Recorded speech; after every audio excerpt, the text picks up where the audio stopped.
This video is sponsored by Buymood Shopping app. Buymood e-shopping application is one of the online shopping app. இது ஒரு online platform. இதில் நம்ம எல்லாமே shopping பண்ணிக்கலாம். இதை பற்றின எல்லாமே இதோட லிங்க் எல்லாமே டிஸ்கிரிப்ஷனில் கொடுத்துருக்கேன். தேவைப்பட்ட செக் பண்ணிக்கோங்க. ஹாய் ஸ்டூடெண்ட்ஸ், நம்ம இன்றைக்கி என்ன பார்க்க போகிறோம்னாக்கி 6th ஸ்டாண்டர்ட் சாப்டர் 1ல் உள்ள last எக்ஸசைஸில் 9th and 10th some. சரிங்களா? பாருங்கள், 7 இலக்க எண் 29,75,842 லட்சம் மற்றும் 10 லட்சத்துக்கு முழுமையாக்குங்க. சரிங்களா? 2 நம்பர் கொடுத்துருக்காங்க.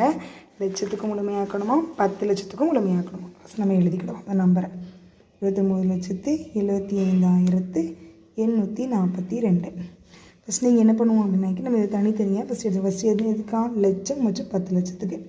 சரி, லட்சத்துக்கு மாற்றுவோம், அப்புறம் 10 லட்சத்துக்கு மாற்றுவோம். சரிங்களா? பாருங்கள், இது நம்மளுக்கு ஒன்றுகள், பத்துகள், நூறுகள், 1000, 10,000, லட்சம், 10 லட்சம். சரி, லட்சத்துக்கு மாற்ற போகிறோம். இங்கே இருக்குது லட்சம்.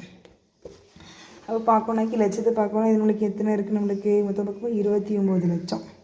அதனால் இப்போ 29 வந்து எப்படி இருக்குது, இந்த 9 பார்க்குறோம். 9 வந்து எப்படி இருக்குது, நம்மளுக்கு 5க்கு மேலே இருந்துச்சுன்னா இது கூட 1 நம்ம என்ன செய்வோம், ப்ளஸ் பண்ணி எழுதுவோம். இதை விட 5 விட கம்மியாக இருந்துச்சுன்னா அந்த நம்பரை அப்படியே போடுவோம். இது நம்மளுக்கு 9, 5 விட பெரிய எண். அப்போ நம்ம என்ன செய்வோம், 1 கூட்டி எழுதுவோம். இப்போ நம்மளுக்கு 1 கூட்டினா 10. இப்போ 29 கூட 1 கூட்டினா 30. இப்போ நம்மளுக்கு என்னது வருது, 30 லட்சம். அடுத்து 10 லட்சத்துக்கு முழுமையாக சொல்லியிருக்காங்க. இந்த இருக்குது 10 லட்சம். அதுவும் அப்படி தான். 29 சேர்ந்து பார்க்குறோம். 29 இது வந்து 25க்கு கீழே இருந்துன்னா அதை 20ன்னு எழுதணும். 25க்கு மேலே இருந்துன்னா அதை நம்ம 21, இதோட ஒரு எண் 30ன்னு எழுதலாம். அப்போ இங்கே பாருங்கள், 25 விட மேலே இருக்குது. அப்போ இது எப்படி எழுதலாம், இதையும் 30 லட்சம்னு எழுதலாம். இப்போ ரெண்டுக்குமே விட என்ன கேட்டிருக்காங்க பாருங்கள், மதிப்புகள் சமமாக இருக்குமா? எப்படி எழுதணும், ஆம், சமமாக இருக்கும்.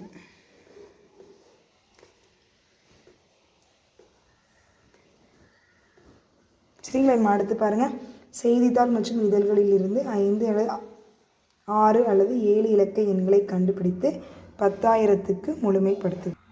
10,000க்கு முழுமையாக்குக அப்படின்னு கேட்டிருக்காங்க. ஏதாவது ஒரு 5 அல்லது 6 அல்லது 7 இலக்க எண்களை நம்ம ஒரு 5 இலக்க எண் ஃபஸ்ட் எழுதுவோம். சரிங்களா?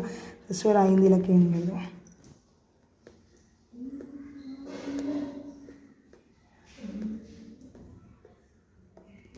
ஒரு 5 இலக்க எண் சும்மா.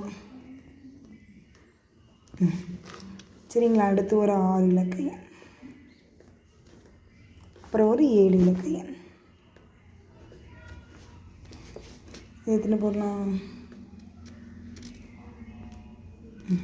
இது ஒரு 6 இலக்க, இன்னொரு 7 இலக்க எண் எழுதுமா?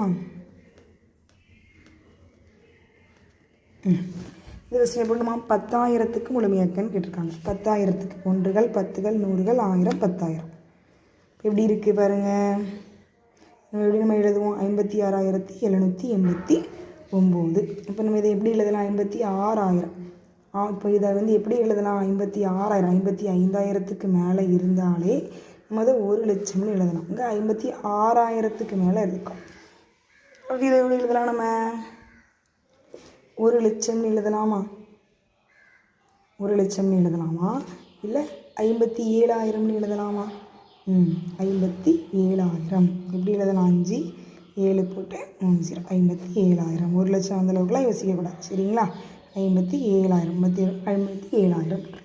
இங்கே பாருங்கள், அதே மாதிரி இது நம்மளுக்கு என்னது பண்ணணும், 10,000க்கு தான் எல்லாத்தையும். இப்போ ஒன்றுகள், பத்துகள், நூறுகள், 1000, 10,000. இதை தான் பார்க்கணும். 94. அப்போ இதை நம்ம எப்படி எழுதலாம், 8,95,000 அப்படின்னு எழுதணுமா, இல்லை 8,90,000ன்னு எழுதணுமா? இந்த நம்பரை பார்க்குறோம், இது 5 விட சிறிய நம்பர். அப்போ அதில் எல்லாத்துக்கும் 0 போடுறோம். இப்போ என்னது, 8,90,000. இங்கேயும் அதே தான், 10,000க்கு முழுமைப்படுத்துகிறோம். 10,000 இந்த இருக்குது 40. இது எப்படி இருக்குது, 10,000. இதை பாருங்கள், கம்மியாக இருக்குது. 9 போட்டு 4 போட்டு 5 விட இது பெருசாக இருந்ததுன்னா இது கூட 1 கூட்டலாம். இது 5 விட சிறியது. மீதி இருக்க எல்லாத்துக்கும் 0 போட்டுடலாம். 1 2 3 4 5 0 போட்டு அவ்வளோதான். Thank you students. இதோட இந்த எக்ஸசைஸ் முடிஞ்சு ஒரு நெக்ஸ்ட் லெசனில் பார்க்கலாம்.